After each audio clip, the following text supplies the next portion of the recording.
right now from his I think is he outside? From the Athletic. The one, the only backwards hat wearing. Wow, grow up, Sam. Imagine wearing a backwards hat. Sam Amick. Good morning, Sam. What's up, guys? I decided to try the patio cam today. It's not perfect. My image is certainly not perfect, but No, we're gonna make it work. We're gonna make it work. How is everybody? Good. Are people still sleeping, Sam?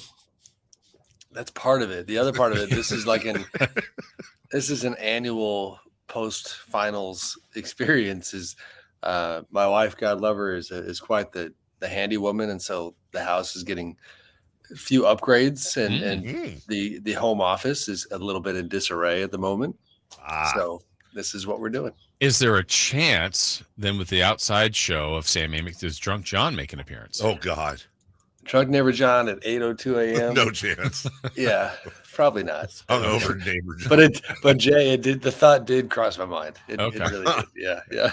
All right, so you hopefully get a little bit of time. I know you had a nice European vacation not that long ago, and hopefully you have something fun planned for this. I did get I don't know if you got the same email from Adam Silver this morning, but he thanked me for being a fan and how unpredictable the league was this year. Sam, in retrospect... What are you talking about, this email?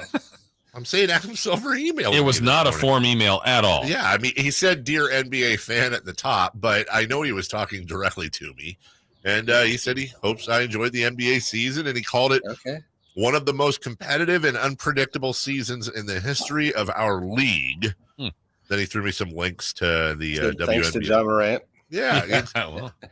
Would you, looking back on this season, would you say this is one of the more standy out, let's say, seasons in the last 10, 20 years as far as unpredictability? Wow. Shut up, dog. Barking. Wow. Here we go. Yes, very unpredictable. Oh, good Lord. Keep going. No, I love it. Yeah. Go. Willow, knock it off. Oh, Willow. Does that work?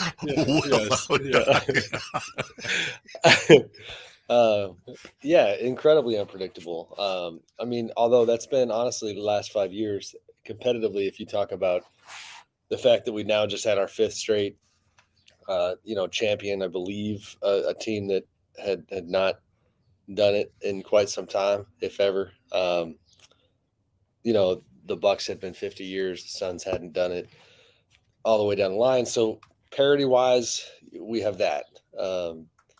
And then within the scope of this season, I think about the fact that the East, was kind of supposed to be all the beasts in the East with Philly and Boston, Milwaukee, and so the Miami tail is as unpredictable as you could have imagined, and then Denver, kind of steady Eddie at the top of the West the whole time that nobody ever really truly believed in, gets the job done. So, yeah, I mean, it was very unpredictable. Then you had all the off-court stuff. I was talking to somebody at the finals from the league about the idea that, man, you go from, how long ago does the Robert Sarver oh my gosh, controversy seem, and you go from that to so many other off-court things. So there was a lot, but another entertaining campaign for sure. Yeah, so Sam, you just saw Denver do, something they had never done, and they went from the team that was probably undercovered to now people asking, can they become this dynasty type team? And maybe that's too early, but do you figure that Denver's going to be in the mix at least for the next couple of years? And are you opening a bag of chips? Yeah, is that chips? I don't know. You guys are the ones who did the YouTube thing. I'm just trying to perfect it. You know what I mean? No, I was trying to move the camera. Okay. And now, dang it, Jay, I lost your question. Denver's future. Are they winning 10 in a row? No, I don't know. Where are they in the mix here as far as years going forward? I think they've got a shot at, the parity thing compels me to say that I'm not going to just, announce the start of a dynasty. But this core, if you talk about, they've got Jokic under contract for a long time. They got Murray. They have Aaron Gordon. They have Michael Porter Jr., which, say what you will about, his back and some of the uncertainty that comes with that. Very good player, only going to get better. The only guy they're really going to lose most likely is Bruce Brown. in free agency, which it's unfortunate that they couldn't sign him to more than a 1+1 last summer when they got him, because he was a great fit.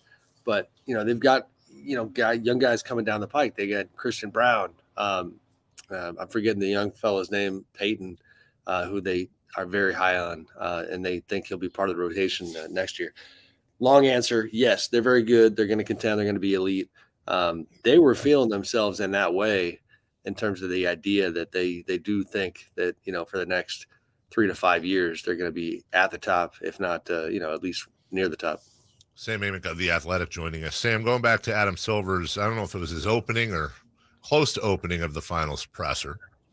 I was really shocked and was kind of hard on him. I thought that was a flub, a PR flub on his part when he addressed the Ja Morant question and really got into some details he normally would. And I thought that a simple, we're not here to talk about that. We'll address that after the finals. Right now we're focusing on these two wonderful teams. That's that. And instead he went into, it's going to be, this and that. And, he provided enough details to really whip a lot of the media into a frenzy. And then Dan Patrick had him on and he went a little bit further. Was that uncharacteristic of him? Am I being too hard on him? I felt like that was a faux pas there.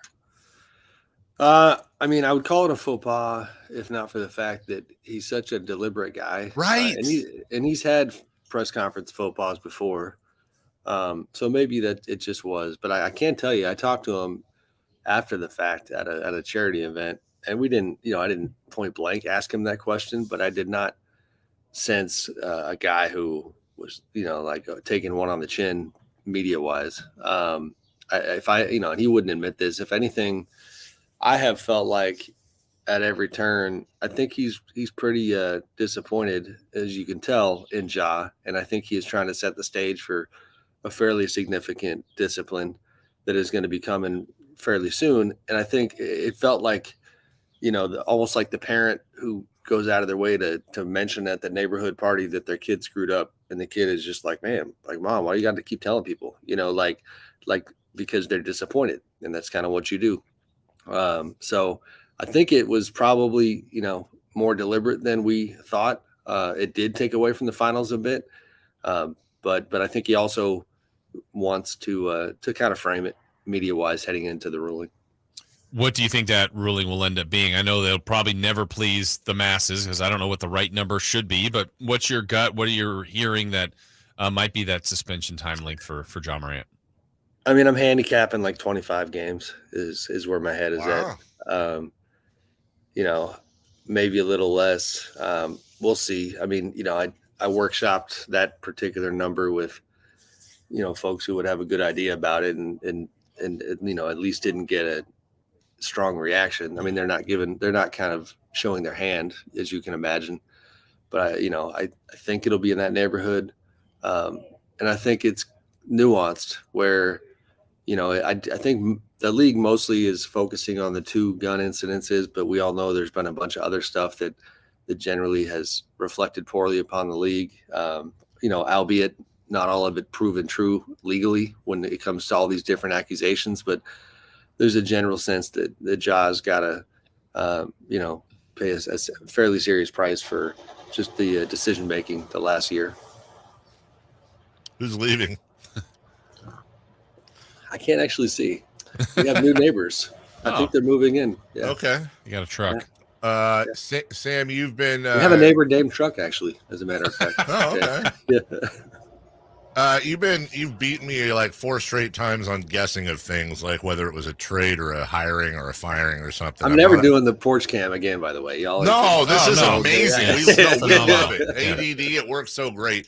I'm on a losing streak to you, so. Yeah. I honestly thought he was looking at an over-under a half a season. That's what it sounded like, somewhere around 41 games, half a season. And I thought Silver kind of, like you said, was greasing the wheels to – if you go 21 games, that's what, less than triple his original suspension? But you would know this, obviously, far more than me. That's the sense you're getting, is that it's going to be in the neighborhood of, 18 to 25, somewhere in that ballpark? I think so, but it comes with the disclaimer that this is Adam Silver and not David Stern, and That's why that's why, if it was David, I'd be, David gave Gilbert Arenas 50. Although it's funny. I learned, as a quick aside, I learned something about the Gilbert stuff recently that I thought was interesting, because I always focused on the idea that Gilbert didn't have loaded guns, and it was a bad situation, but they were not loaded. Sure. And so to me, we had not gotten an answer yet to the question of whether or not Ja's gun was ever loaded, at least the first one that got him 8 games. And so, but what I've learned is that, for one, that's a bad comp, because in the moment in the Wizards locker room, and maybe I just forgot about these details, but like the guys around Gilbert Arenas and Javaris Crittenton, like they didn't know that. And they were like running for the exits because they thought they were loaded. Sure. So that elevated things. And so I think the league, I asked someone about that comparison. It was like, all right, that was more intense. But yeah, Adam has generally been pretty soft on players. So his version of being hard, I think, is probably more in the 25 territory than it is the 40 plus territory. Sam, right now, it's the off season, but really the NBA never stops, as you know. But we're hearing things like Bradley Beal intrigued, and Washington openly talking about potentially moving him and setups for him. There's Zion rumors, Damian Lillard. We're talking about some big time star names. How accurate do you think that is, and how much movement do you think we'll see amongst some big time names across the league? I'm very curious to learn more in the next week, and I laugh only because, again, this is like the annual routine where, for me, I think it's because of my beat writing programming from the Kings days. Like when you put me on the playoffs and the finals, I kind of just lock in on what's in front of me, and that does admittedly mean that I come out of it not as tapped in as I would like to be. But then this is catch up time.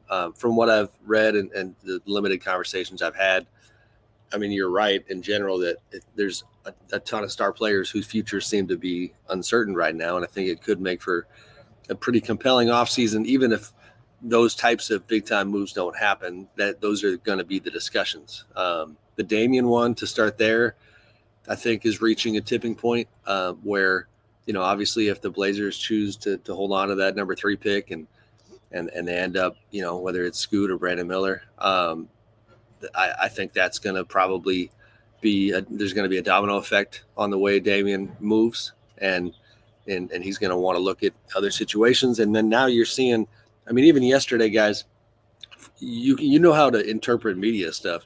Bradley Beal news popping off, heading into the draft, the idea that the Wizards will work with him on a new trade. The timing of that was beyond curious.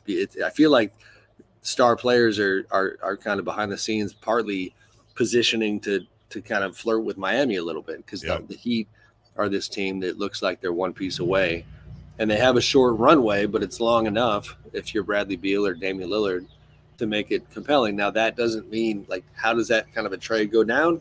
That's where it gets tricky. But yeah, I think we're going to have some movement, and I think the irony will be that it flies in the face of what the Nuggets did to get the championship job done, which is build from the inside, take your time, be patient. This is more of the kind of stars get together type stuff. So, Sam, it's inevitable, right? Even though, the Heat could be $14 over the salary cap, and somehow Pat Riley figures out a way, A, to get a team to accept whatever he's offering, and B, figures out a way to, drop a $40 million salary into his team. If your best guess, I won't ask you who, but are Jimmy Butler and Bam Adebayo going to have a third musketeer next year?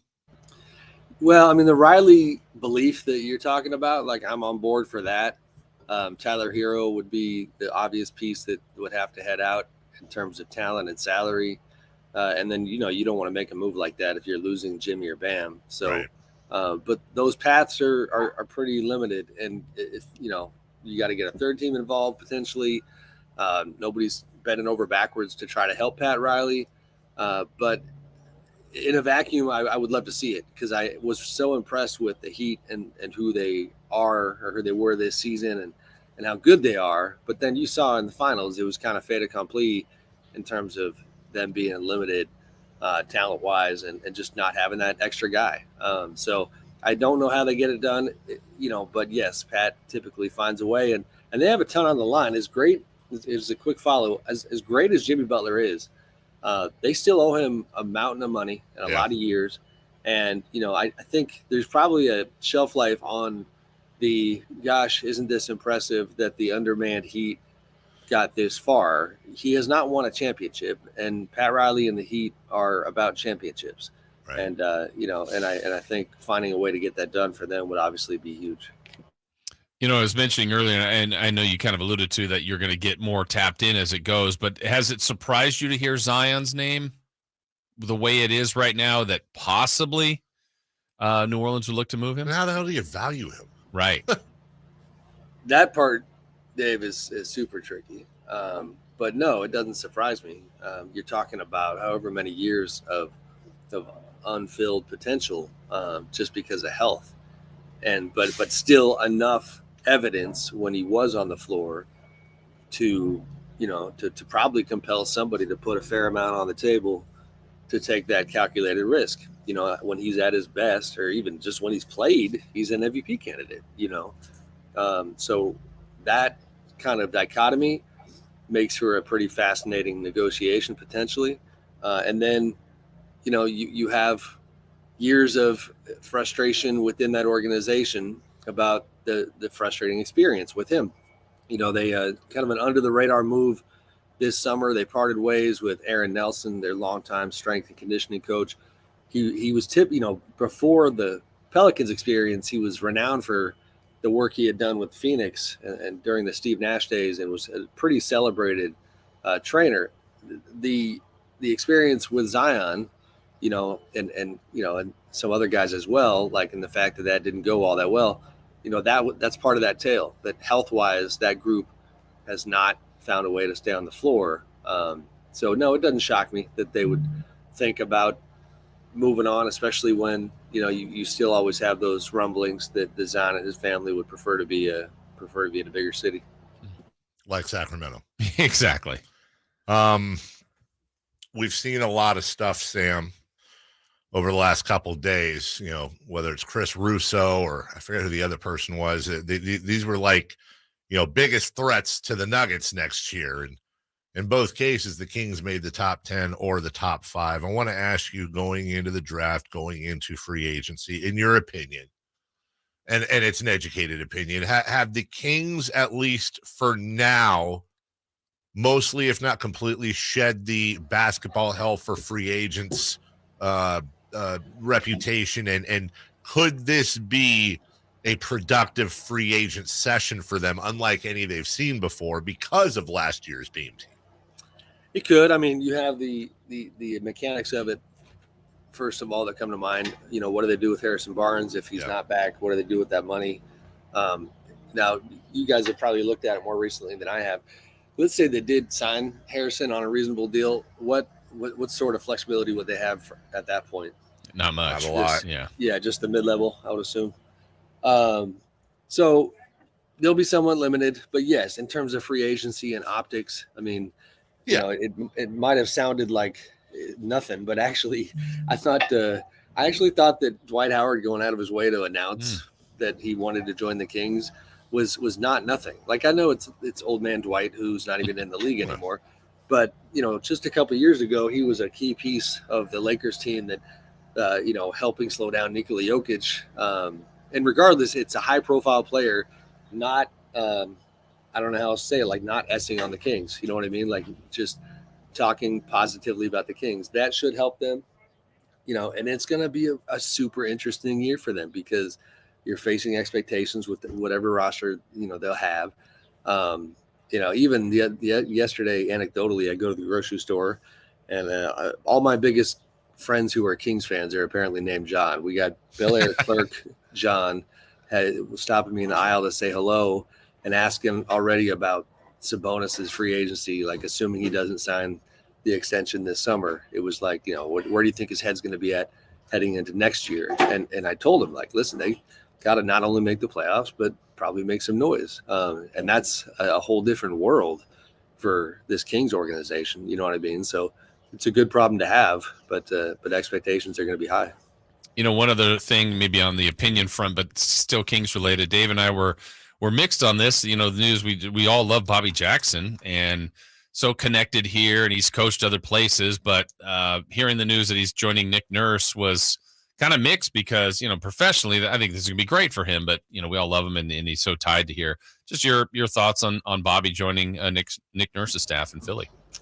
No, I was super happy for him. I haven't talked to him, but I saw the videos of him out there golfing, and our buddy Sean Cunningham had a video where he asked him what the reaction had been. He said it was all love, and it should be. He's a beloved figure, and I don't know if this entered his calculus at all, but it feels fitting that he would finally head out of town after they finally made the playoffs. Like, I know fans didn't see him front and center all the time, but he was an important part of that program. Yep.